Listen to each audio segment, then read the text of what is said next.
ఇదే అంశానికి సంబంధించి మరింత సమాచారం అందించడానికి విజయవాడ నుంచి మా ప్రతినిధి సురేంద్ర జాయిన్ అవుతున్నారు. అంతేకాకుండా ఇటు వైజాగ్ నుంచి మా ప్రతినిధి స్వామినాయుడు కూడా జాయిన్ అవుతున్నారు. ముందుగా విజయవాడ వెళ్దాం. విజయవాడ సురేంద్ర, అట్ ప్రెసెంట్ అక్కడ సిచ్యువేషన్ ఎలా ఉంది? మొన్నటి వరకు జంతువుల కొవ్వు కలిసింది అన్నారు. సిబిఐ రిపోర్ట్ వచ్చిన తర్వాత మాట మార్చి కల్తీ జరిగింది అంటూ ఆరోపణలు చేస్తున్నారు. మరి ఈ రెండింటికి చాలా వైరుధ్యం ఉంది. దీనికి సంబంధించి వైఎస్ఆర్సీపీ నేతలు ఏమంటున్నారు? భక్తులు కూడా దీనికి సంబంధించి రియాక్షన్స్ ఎలా వస్తున్నాయి వాళ్ళ నుంచి?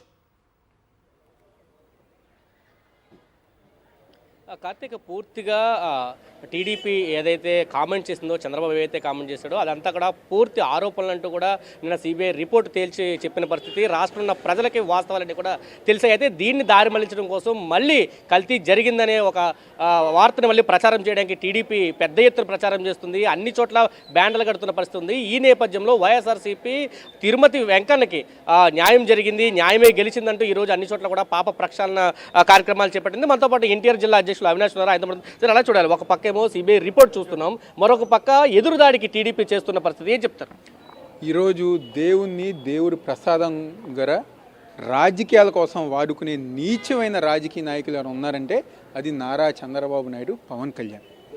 ఈరోజు ఒక ముఖ్యమంత్రి స్థానంలో ఉండి, ఏదైతే ఒక ముఖ్యమంత్రిగా ఉండి తిరుపతి తిరుమల గురించి ప్రచారం చేసుకోవాలి గొప్పగా, కానీ ఒక ముఖ్యమంత్రి స్థానంలో ఉండి వాళ్ళ పార్టీ మీటింగ్లో ఆ ఒక ప్రసాదంలో పంది కొవ్వు కలిసింది, జంతువుల కొవ్వు కలిసిందని చెప్పని ఒక అబద్ధం ప్రచారం చేశారు. సంవత్సరం పాటు వాళ్ళకి సంబంధించిన ఎల్లో మీడియాలో కానివ్వండి, లేకపోతే వాళ్ళ దిక్కుమాలిన సోషల్ మీడియాలో కూడా అబద్ధ ప్రచారం చేశారు. కానీ పైన ఉన్న వెంకటేశ్వర స్వామి ఉంది, వాళ్ళకి బుద్ధి చెప్పే విధంగా ఈరోజు సిబిఐ రిపోర్ట్ ఎటువంటి జంతువుల కొవ్వు కలవలేదు, అది కల్తీ జరగలేదు అని చెప్పని చెప్పే విధంగా ఈరోజు సిబిఐ రిపోర్ట్ ఇచ్చింది. ఏం చెప్తారు ఈరోజు చంద్రబాబు నాయుడు కానివ్వండి, పవన్ కళ్యాణ్ కానివ్వండి, వాళ్ళ కూటమిలో ఉన్న నాయకులు కానివ్వండి, ఏం సమాధానం ప్రజానికానికి చెప్తారు? మేము ఒకటే డిమాండ్ చేస్తున్నాం, చంద్రబాబు నాయుడు, పవన్ కళ్యాణ్ ఇద్దరు కూడా రోడ్డు మీదకి వచ్చి గుంజీలు తీసి ప్రజానికానికి క్షమాపణ చెప్పాలి.